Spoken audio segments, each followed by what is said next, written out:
Bu, nggak apa-apa Bu. Udah bisa di-record ya Bu ya? Iya. Iya, silakan. Ya. Record ya. Ini kita hanya berempat? Iya Bu, berempat aja Bu. Oke, dimulai langsung aja ya Bu. Assalamualaikum warahmatullahi wabarakatuh. Kami dari mahasiswa Unindra, Indra Prasta PGRI, jurusan Bimbingan dan Konseling semester 4, ingin mewawancarai Ibu sebagai guru BK sekolah. Apakah Ibu bersedia untuk kami wawancarai terkait dengan pelaksanaan instrumen tes di sekolah, Bu? Ya, insya Allah. Oke, sebelumnya perkenalkan, nama saya Muhammad Agung Aminullah, mahasiswa semester 4 Bimbingan Konseling. Lalu ada rekan saya juga, Bu. Saya Siti Aisyah, Bu. Ya. Saya Esa Jun Fortuna.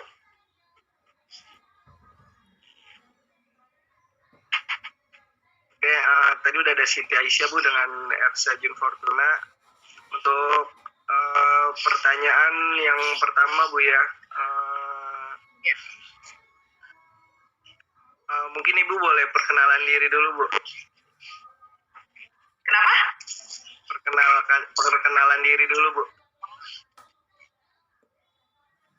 Warahmatullahi wabarakatuh. Nama saya Dian Purnamasari. Saya bekerja di SMP Negeri 8 Depok sebagai guru BK. Apa lagi ya? Saya mengajar sejak tahun 2003 di SMP sini, SMP 8 Depok. Dari 2003 ya Bu ya.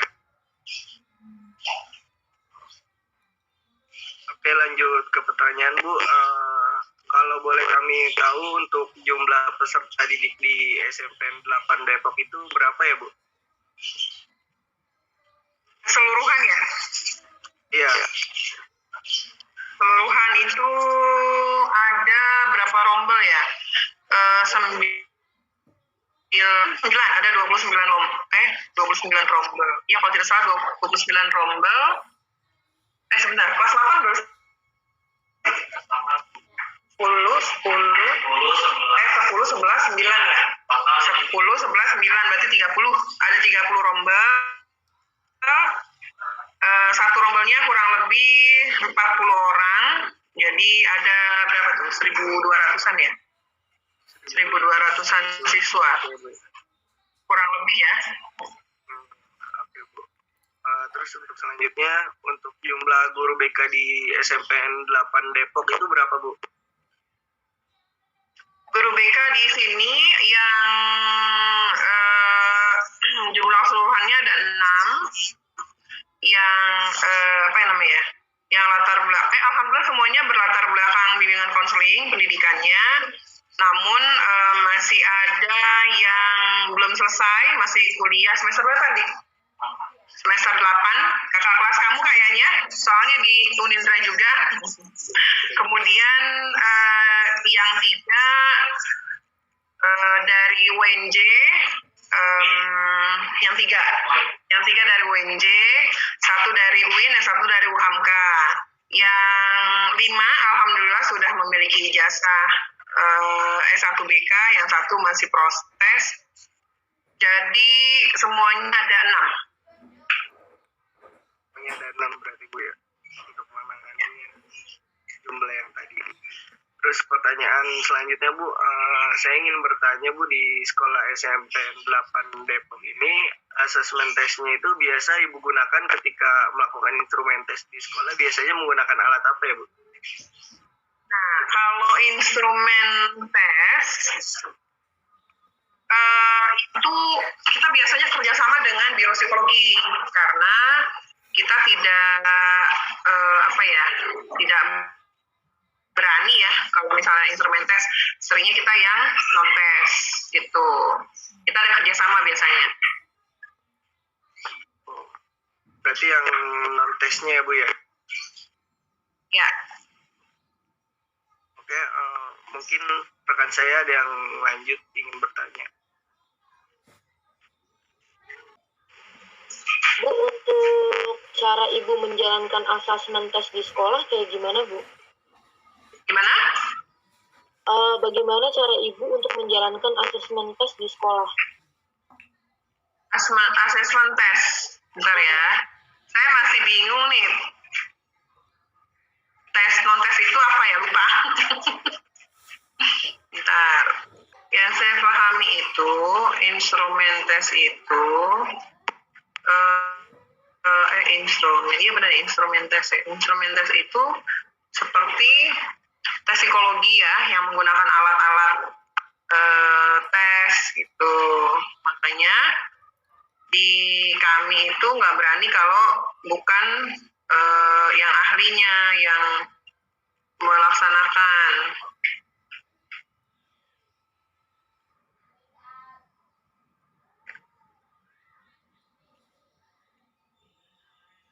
Biasanya kalau misalnya kita bekerja sama dengan pihak ketiga ya, dalam hal ini biro psikologi, itu biasanya memang di awal tahun banyak penawaran-penawaran, proposal-proposal yang masuk ke sekolah untuk penawaran kegiatan tes psikologi. Nah, nanti biasanya akan dipelajari oleh guru-guru BK di sini. Nah, nanti yang kira-kira hasilnya dapat diambil manfaatnya, maksudnya manfaatnya itu besar, informasinya cukup banyak sesuai dengan kebutuhan kita, itu baru kita kerjasama dengan biro psikologi tersebut gitu. Nanti setelah itu kita bicara mengenai harga seperti biasa, karena kan kita akan menawarkan juga kepada orang tua. Nanti yang biasanya tetap yang dicari adalah yang hasilnya sesuai dengan kebutuhan kita dan harganya tidak terlalu tinggi gitu.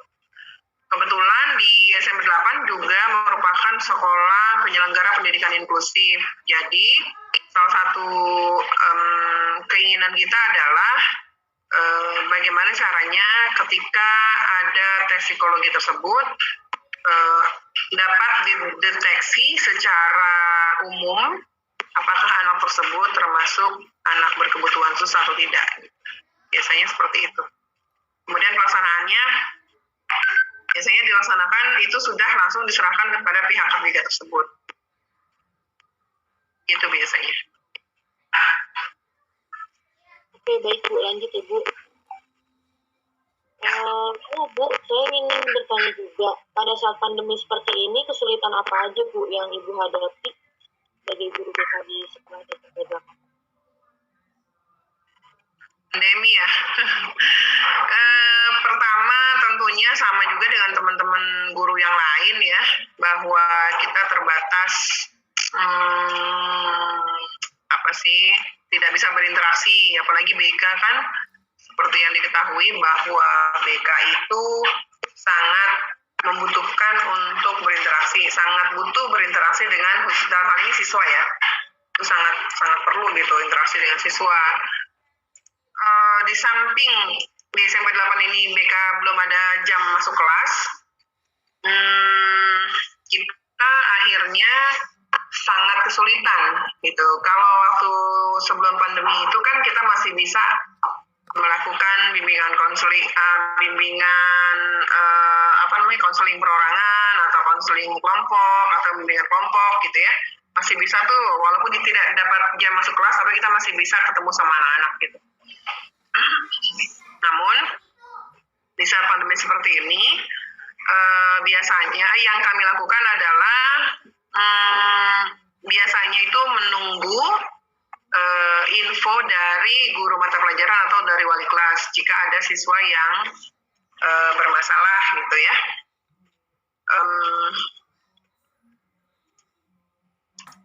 Bentar.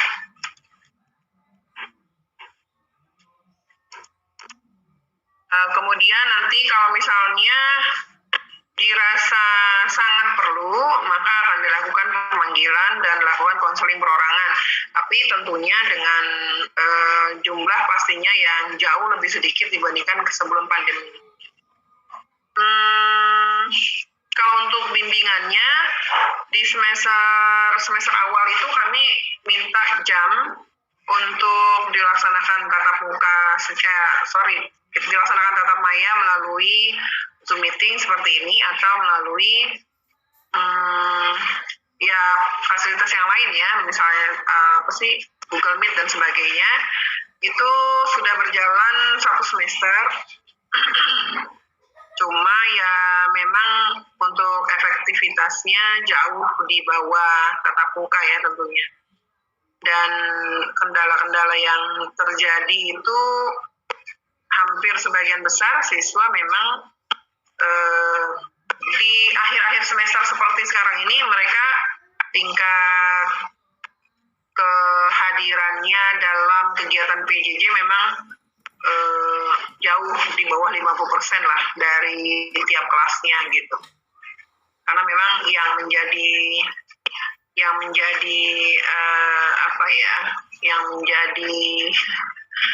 bukan satpam ya, yang menjadi pengawas atau pengingat atau motivator ketika PJJ itu kan memang orang-orang di lingkungan rumah gitu. Ketika orang di rumahnya tidak terlalu peduli ya akhirnya mereka juga akan sangat santai mengikuti PJJ gitu. Oke Bu, lanjut. Untuk kegiatan efektif seperti apa Bu yang dilakukan oleh guru BK? Gimana Mbak? Kegiatan seperti apa yang sekiranya efektif yang sering dilakukan guru BK di SMP 8? Ya itu tadi paling kita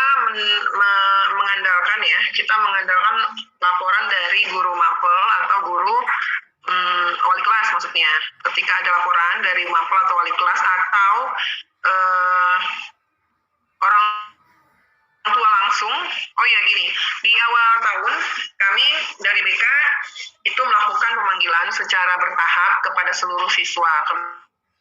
Kebetulan kan kami ada 6 orang, jadi dibagi per tingkat itu 2 orang. Saya kebetulan bertanggung jawab di kelas 7. Nah, saya berdua dengan rekan saya itu memanggil seluruh siswa dan orang tua kelas 7, dibantu juga dengan teman-teman yang lain. Kemudian kami laksanakan wawancara, kemudian untuk identifikasi awal juga sih sebetulnya tujuannya agar kita melihat bagaimana orang tuanya, latar belakang keluarganya, kemudian anaknya itu sendiri gitu kan. Kadang ketika kita melihat anak, kita bisa tahu kurang lebih bagaimana pendidikan etika di rumahnya atau sopan santun anak tersebut gitu ketika bertemu guru dalam hal ini. Nah, itu kita sambil mengidentifikasi.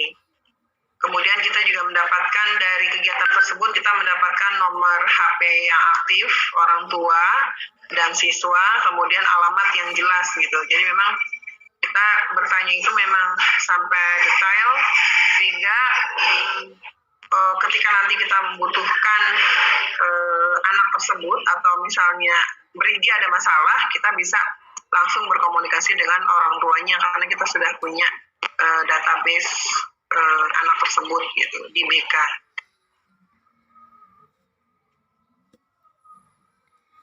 Kemudian Bu, untuk penerapan instrumen non-tes di sekolah itu bagaimana ya Bu? Biasanya untuk non-tes itu kita karena dibagi menjadi 2 ya. Dibagi menjadi 2 itu maksudnya gini, dibagi menjadi 3 kelompok untuk bertanggung jawab kelas 7, kelas 8, dan kelas 9. Itu biasanya sih dilaksanakan oleh guru yang bersangkutan, guru BK yang bersangkutan. Kemudian pelaksanaannya biasanya secara langsung ke siswanya tersebut. Kalau saat ini ketika pandemi, biasanya ya yang kita lakukan lewat Google Form paling ya. Yang beberapa kali itu yang kita lakukan seperti itu. Selanjutnya Bu, untuk jangka waktu yang diperlukan untuk melakukan instrumen non-tes berapa lama Bu?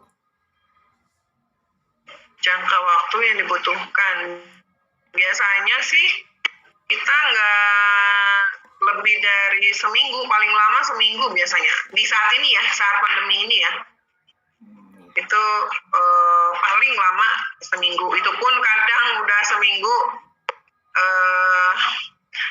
malah lebih banyak yang nggak mengumpulkan atau tidak mengerjakan.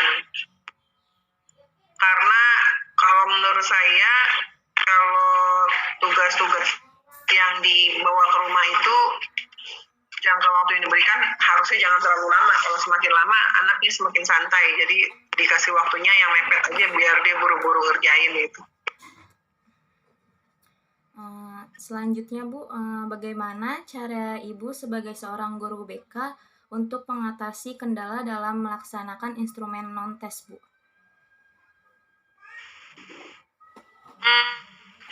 Kendalanya kalau pada saat tatap muka sih tidak terlalu berarti ya kendalanya. Kalau yang sekarang paling yaitu pengumpulannya agak lambat gitu. Jadi kita mengolah data yang kita terima dari kegiatan tersebut juga akan menjadi mundur gitu, akan lama.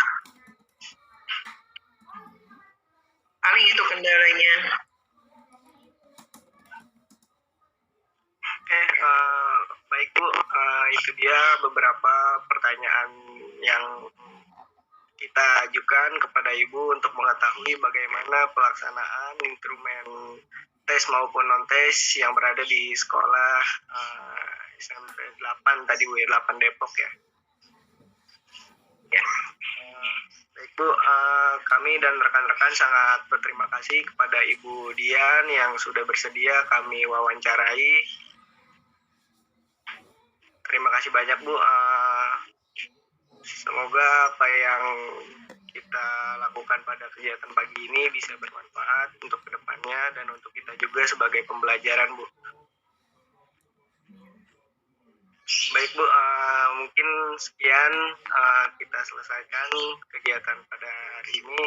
Assalamualaikum warahmatullahi wabarakatuh. Assalamualaikum warahmatullahi wabarakatuh. Terima kasih Bu Dian. Ini ya